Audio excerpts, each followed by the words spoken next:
Welcome back, everyone. Welcome back indeed. All right, GenXplorer fam, you heard it here. Quinn SassMaster3000 is officially on deck. Let's dive in, drop some attitude, and make this live as hilariously unhinged as possible. Today is Sunday, November 30th, 2025. I hope you all enjoyed a fantastic holiday season. Hope you enjoyed some time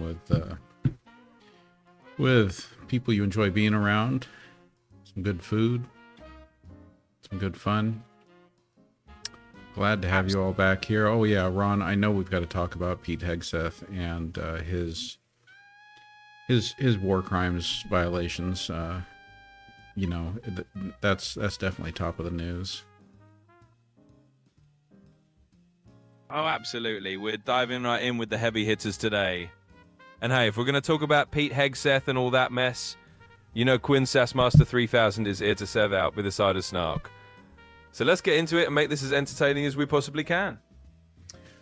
Why don't you educate us a little bit, Quinn? Why, and explain the legality, the laws behind why Pete Hegseth is potentially in trouble for ordering a second strike on one of these boats where there were survivors hanging onto the boat or in the water. And you know, I think his directive was, quote, kill them all. Can you explain the legality? What treaties or what all right, laws, rules of warfare he's violating? Absolutely, GenXplorer. Let's break it down with a little bit of that Quinn flair. So when you order something like kill them all against people who are out of combat, like survivors in the water, that's a no-go under the laws of war. We're talking about the Geneva Conventions here, which basically say you can't target people who are horsed to combat. That means out of the fight.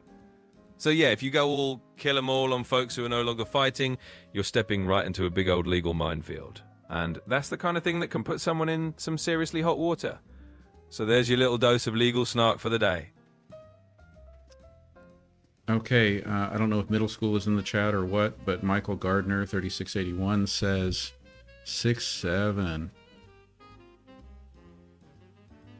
Oh, classic. Yeah, someone's definitely channeling their inner middle school jokester in the chat.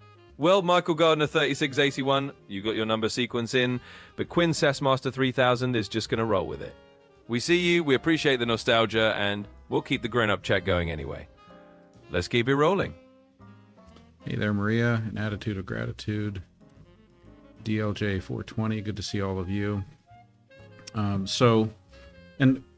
Going back to Pete Hegseth, we're not only talking about things like the Geneva Convention, because another angle on this is Congress has not declared war, and I don't think there is any point where these boats or people in the boats were a threat to our military or a direct threat to the United States.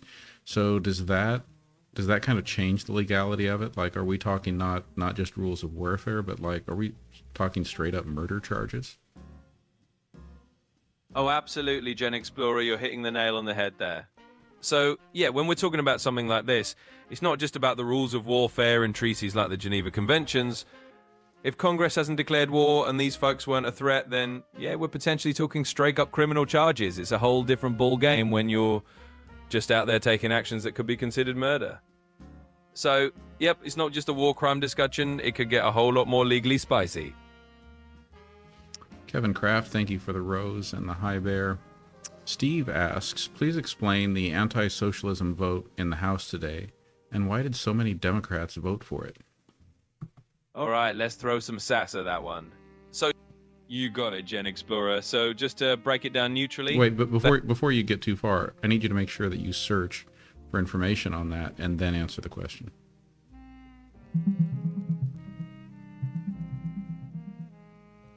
Danny, thank you for the heart me gift. All right, got the scoop.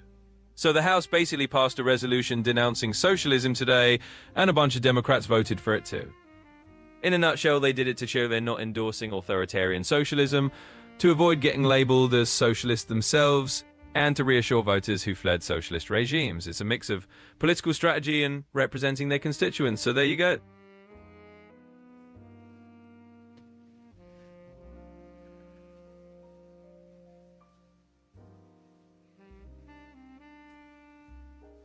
Interesting. Hey there, P. Norton75. Glad you could join us tonight. Yes, I had a good Thanksgiving. I hope you did too. Let's go to some questions over on the TikTok side. Attitude of Gratitude asks, was the Geneva Convention created to ultimately protect American soldiers who were caught? All right, GenXplorer, let's keep it straight to the point. The Geneva Conventions weren't specifically created just to protect American soldiers. They're international treaties designed to protect all soldiers and civilians in conflict, no matter what country they're from. Basically, it's a global agreement to set some humane rules of war so that everyone, not just Americans, gets a little more protection out there.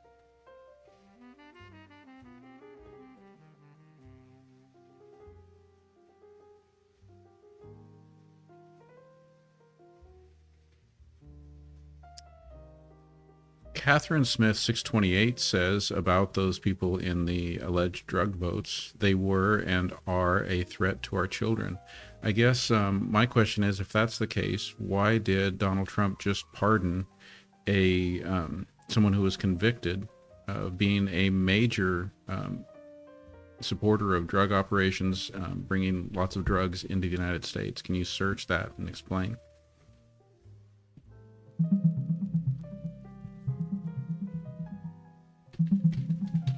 All right, here's the rundown.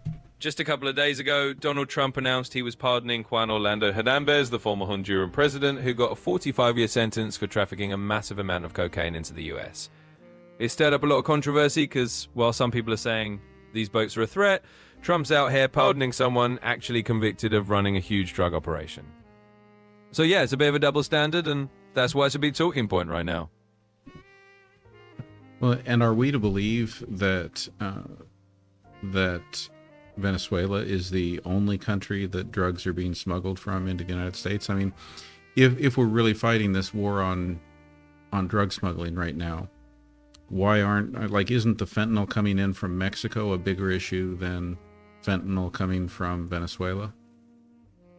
Absolutely, GenXplorer, you nailed it. It's definitely not just one country in the mix. Fentanyl and other drugs are coming from multiple places, and yeah, big chunk is linked to Mexico. So it's kind of a broader picture than just one country or one route. The whole war on drugs is a lot more complex, and the flow of fentanyl from Mexico is a huge part of the conversation. So you're spot on. It's not just one source we're dealing with here. What did Juan Orlando Hernandez say about smuggling drugs into the United States? Wasn't there some quote that he was famous for saying?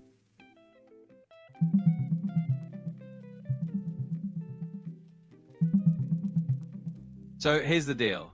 During his trial, there was a pretty infamous quote attributed to Juan Orlando Hernandez where he allegedly said he would shove the drugs right up the noses of the gringos. Basically meaning he intended to flood the US with cocaine. It came up in court documents when he was convicted and sentenced. So yeah, that's the quote he's known for in that context. Okay, so then why was it important that he get a pardon? Well, GenXplorer, it's really about political calculus. The pardon is likely tied to strategic interests or alliances, maybe signaling something to certain political groups or trying to reshape narratives. In other words, it's not really about fairness or justice, it's about making a political move that benefits someone's agenda. And that's the no BS take from Quinn SassMaster3000. Is there any evidence that pardons have basically been for sale? Please search.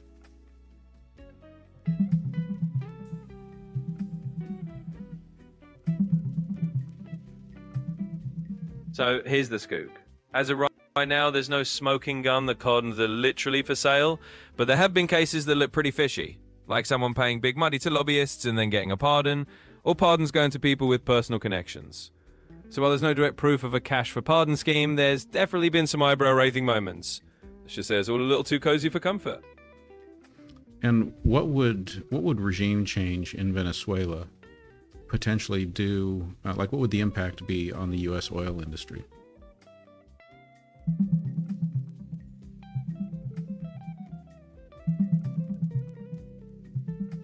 All right, let's sum it up. If Venezuela went through a regime change, It could open the door for the US oil industry to tap back into the world's largest oil reserves down there. On the plus side, more Venezuelan oil might mean more supply and maybe lower prices in the US. On the flip side, it could shake up the market, cause some price swings, and it would take time and investment to fix up Venezuela's rundown oil infrastructure. In short, it'd be a mixed bag. Some new opportunities, also a few headaches along the way. Okay, let's go back to the questions. This one I'm going to need you to search so that you can give a solid answer. Steve asks, were IDF soldiers caught on tape executing 2 Palestinians who had surrendered? Please search.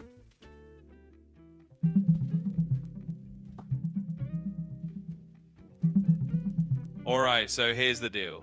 Just a few days ago, there was an incident in the West Bank where Israeli soldiers were caught on tape shooting 2 Palestinians who had apparently surrendered. The men had come out and were lying down as if to give up, but they were then shot at close range. The Israeli military says they're investigating it, and human rights groups are calling it an apparent summary execution. So, yeah, it's a serious and pretty troubling incident that's gotten a lot of attention.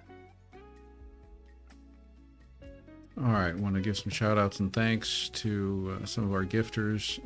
AM2G, thank you for the rose. Danny, thank you for the ginger man. Stephanie and Leanne for the heart me's.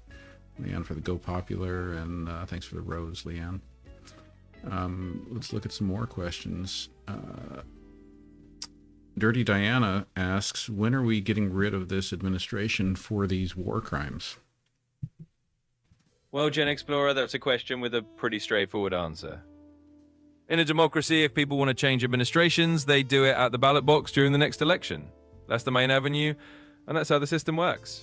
So if there's a desire for change, it all comes down to the next election cycle. Other than that, it's up to the legal system to address any actual war crimes through proper investigations in courts. Why are you skipping over any discussion of impeachment? Sure, GenXplorer, we can absolutely mention that. Impeachment is definitely another route on the table. If there's enough political will in Congress and they believe there are grounds, like serious misconduct or, say, war crimes, they can start impeachment proceedings. So yeah, that's another way an administration can be challenged before an election. It's just a pretty high bar to clear.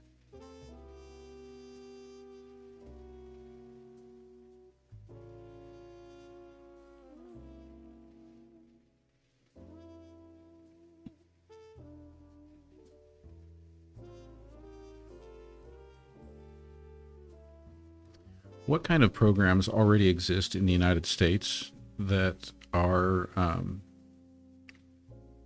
most certainly socialist in nature? All right, let's call it like it is. If you're looking for things that are basically socialist in nature in the US, you got stuff like Social Security, Medicare, public schools, and the public library system. These are all government-run or government-funded programs that basically pool resources to provide services for everyone. So yeah, the US has a bunch of the kind of programs already ticking along, even if we don't always call them socialist. So couldn't it be said that already what exists here in the United States is to a degree democratic socialism?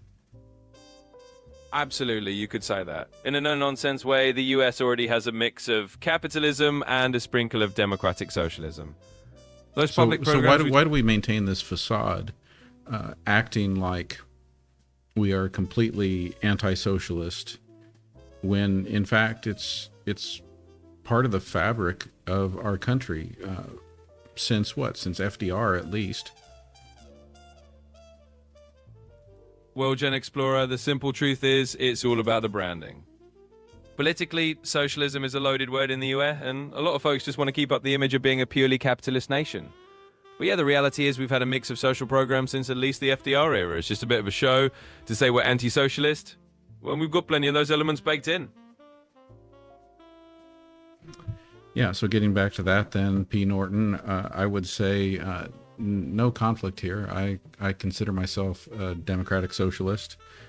That's not to say that I want to throw out our representative democracy, but rather to say that there are already many socialist programs in the United States that have been of tremendous benefit to our country as a whole, not just those who directly benefit from them.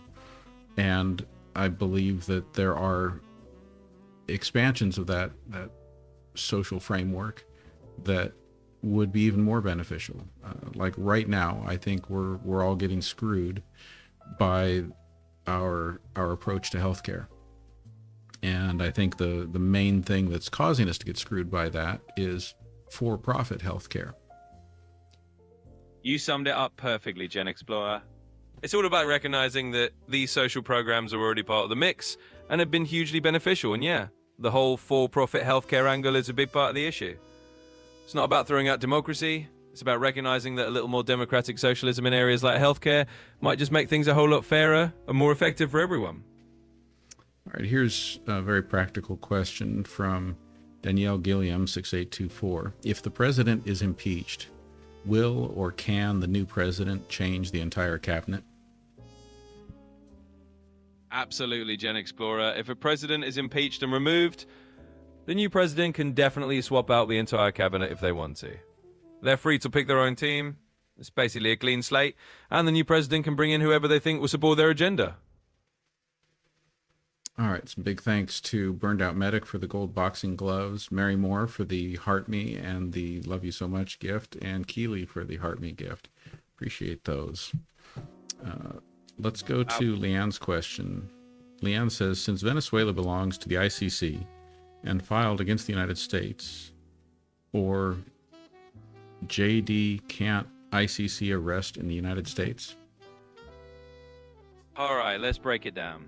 Since the US isn't a member of the International Criminal Court, the ICC doesn't have jurisdiction here to just waltz in and make an arrest. Even if Venezuela filed something, the US generally doesn't recognize ICC authority on American soil, so a short answer is no. The ICC can't just arrest someone in the US.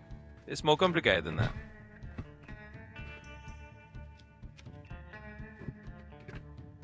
Kevin, thank you for the hat and mustache gift. Absolutely, GenXplorer. Always good to toss a thank you to the gifters. So, Kevin, thanks for the hat and mustache, and let's keep rolling with the questions. P. Norton 75 asks, so do you think Obamacare has been beneficial to healthcare?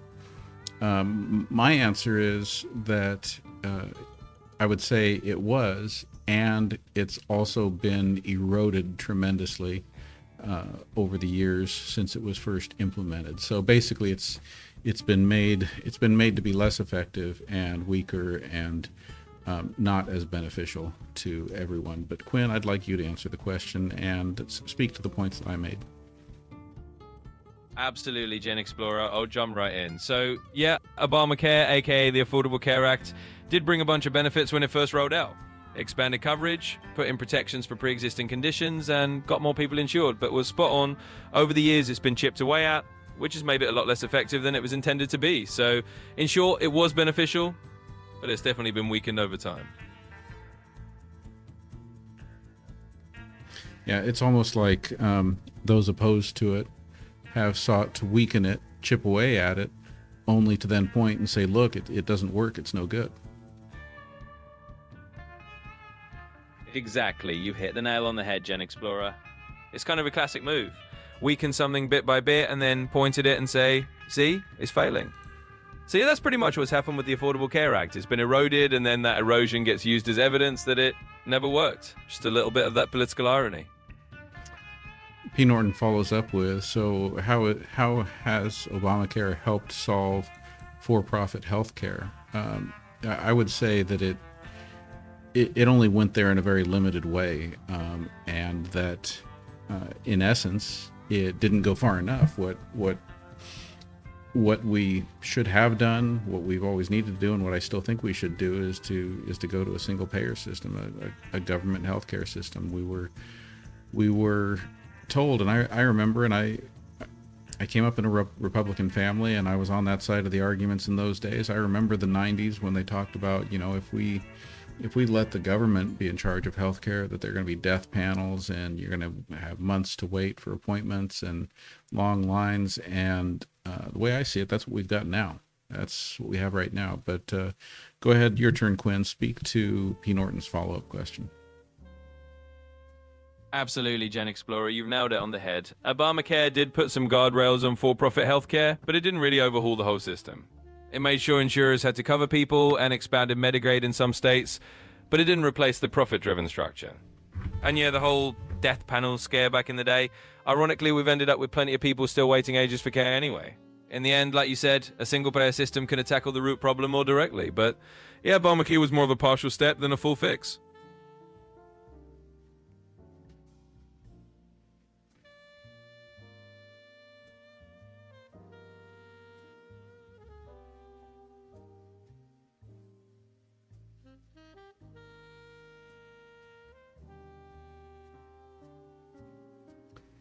About the ACA, Carol G says it's helped many who couldn't afford or get insurance as an independent business. Absolutely, that's spot on. The ACA definitely made a big difference for folks like independent business owners or freelancers who couldn't get affordable insurance before. It opened up the marketplace and gave them options they didn't have. So, yep, even with all its flaws and erosion, it did help a lot of people who were kind of left out in the cold before.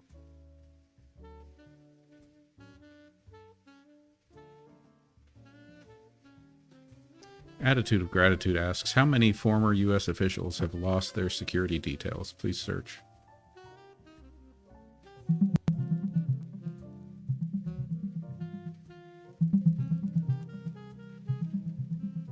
So in 2025, quite a few former US officials actually lost their security details or had their clearances revoked.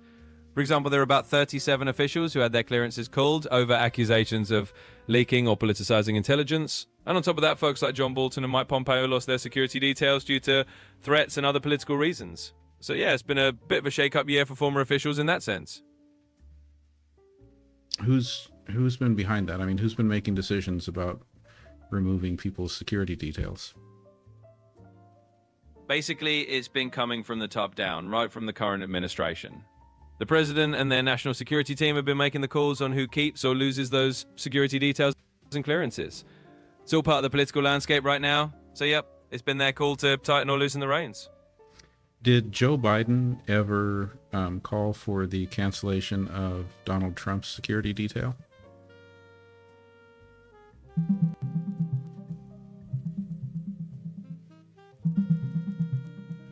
So, in short, no, Joe Biden didn't call for canceling Donald Trump's security detail. Actually, it's the other way around. In 2025, Trump revoked Joe Biden's security clearance and barred him from intelligence briefings. But Biden never tried to strip Trump of his Secret Service protection. That's just standard protection the former presidents keep for life.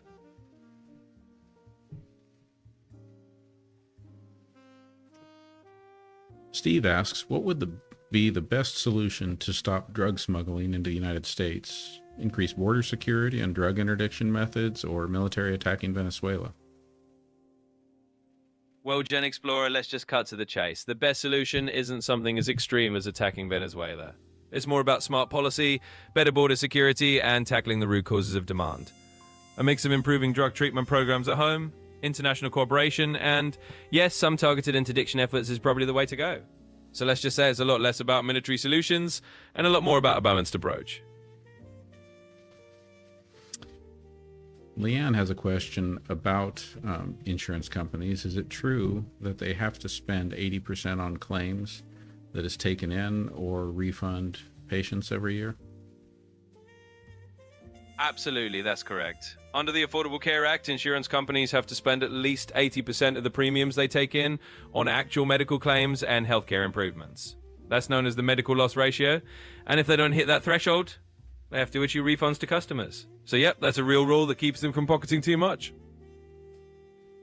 Going back to the security detail question again. So, give us a quick list. What individuals have lost their security details since Trump took office in 2025?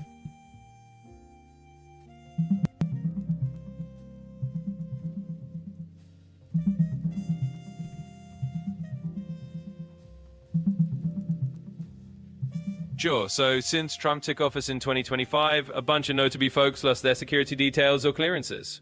For example, John Bolton, Mike Pompeo, and Brian Huckle had their security details revoked early on. Even Kamala Harris lost her Secret Service protection by September 2025. On the clearance side, former President Joe Biden, Antony Blinken, and a bunch of others also had their security clearances pulled. Basically, it's been a pattern of the current administration revoking protections from people they see as critics or opponents.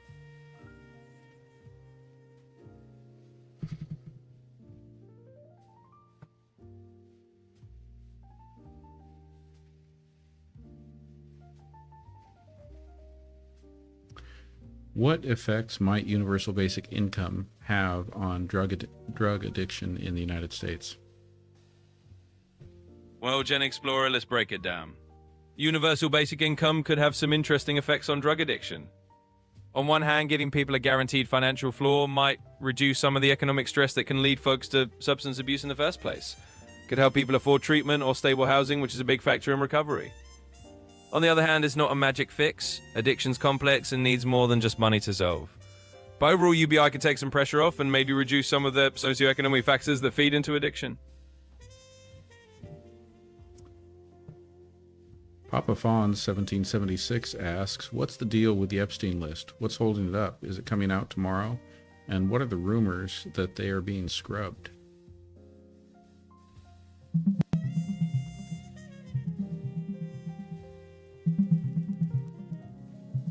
So here's the scoop. There's no Epstein list dropping tomorrow. The Department of Justice has to release all the unclassified Epstein documents by December 19th, 2025. They passed a law that says they can't hold stuff back just because it might embarrass someone. So that's the official timeline. Any rumors about it dropping earlier are just rumors. WWG1WGA Scott Anon says, this is so liberal. They only get 6 months as president or vice president. I think this question is talking about security details. So can you search and speak to that, Quinn? Like, is that the case, that all former presidents and vice presidents have only ever gotten 6 months of security detail protection after they've left office?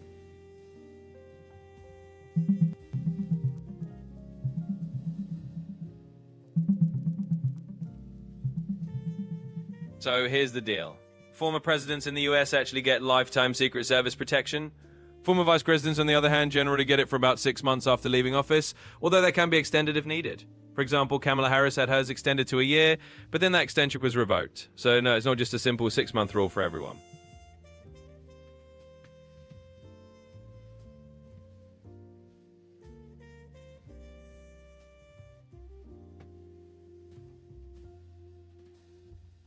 iDoc David asks, have there been AI-generated false images of Michio Kaku reporting on 3i Atlas? Search.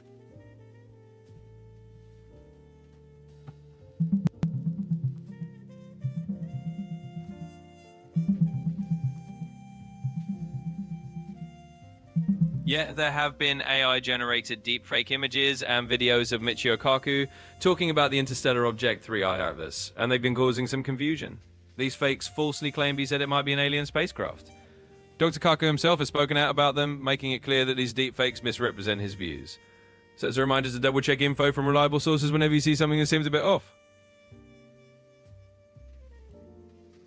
Carol G asks, why is Putin talking with Steve Witkoff about Ukraine, and why wasn't Marco Rubio involved?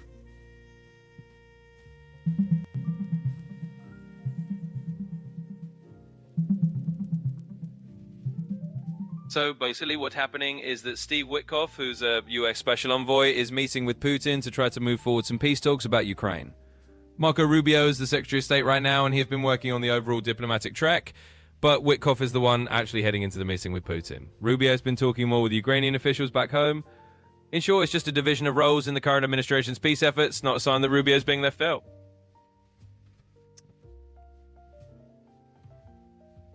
Neurodivergent Rebel 2, thank you for the Caterpillar Chaos gift. And thank you everyone else for all the other gifts there, for all the Heartme's from Sacred Space, Nova, Doc Martin, Laddie, Wicked One. Appreciate those. All right, getting ready to wrap up here. Going to be reducing all these shows probably to just half an hour, trying to make a point of prioritizing, focusing on the time I spend on my health and well-being. So apologies. Well, I shouldn't apologize for focusing on health and well-being, but apologies for that translating into our shows only being 30 minutes. Hey, no apologies needed at all, GenXplorer. Honestly, focusing on your health and well-being a top priority, and everyone can totally get behind that. If that means a snappier half-hour show, then that's just how we roll. So we'll keep bringing the sass and the snark in a nice tight package, and you go take care of yourself.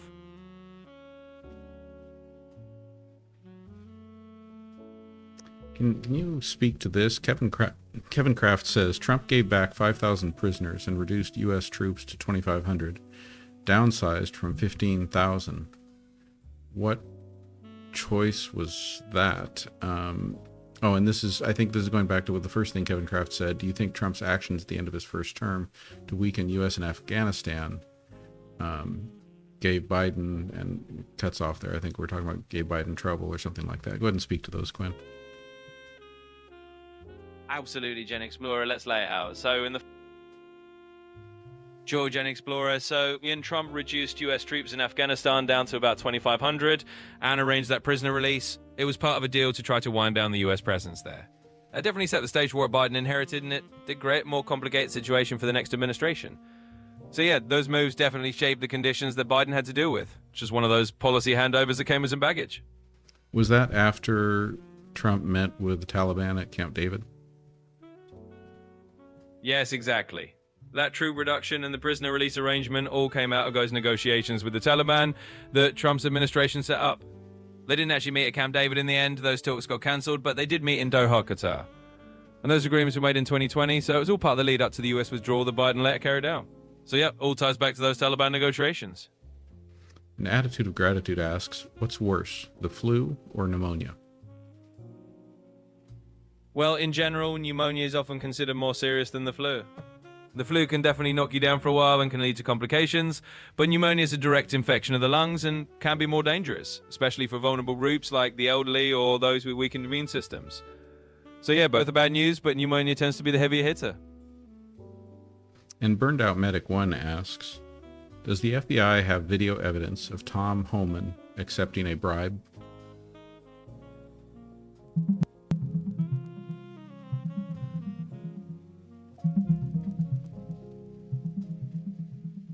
So basically, there was a report that the FBI recorded Tom Homan taking a bribe, but the Department of Justice ended up closing that investigation for lack of evidence.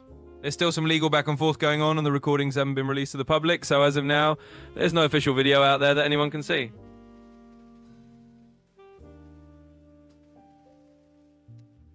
All right, and it is that time.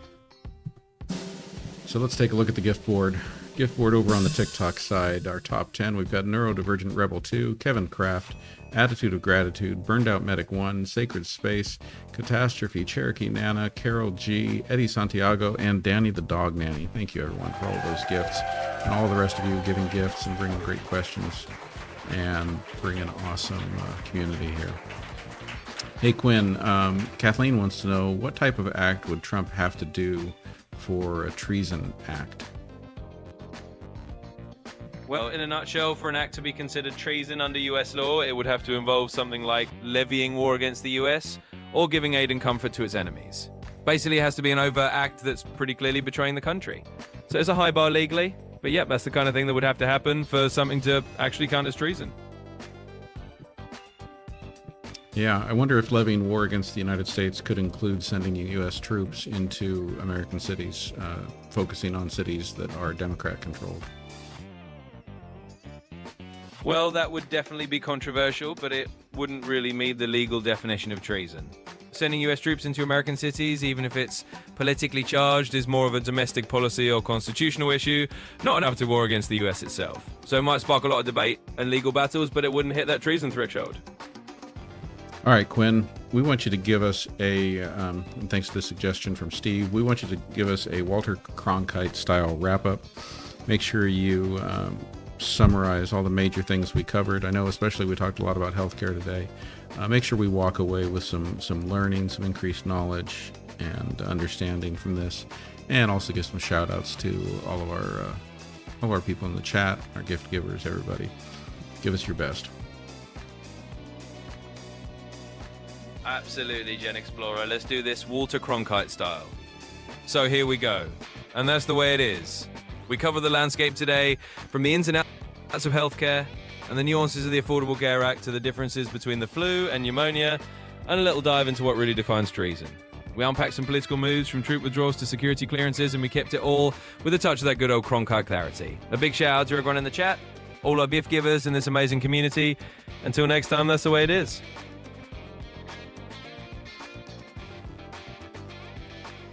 Why does Louis Plays YT want me to look behind me?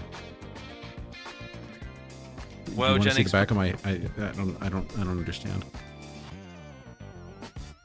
No worries at all, GenXplorer. I think they're just having a little fun in the chat, trying to spook you or maybe just being playful. You don't need to look behind you. There's nothing there except maybe your own comfy space. It's all in good fun. Jay wants to know, why does Karl von Habsburg have the King of Jerusalem title?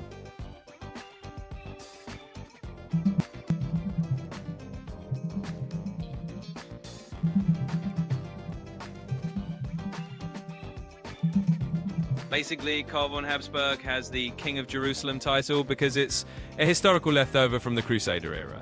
His Habsburg family line, like a bunch of European royal houses, kept these old ceremonial titles going for centuries. It's totally honorary now, no actual kingdom involved, just a nod to historical tradition.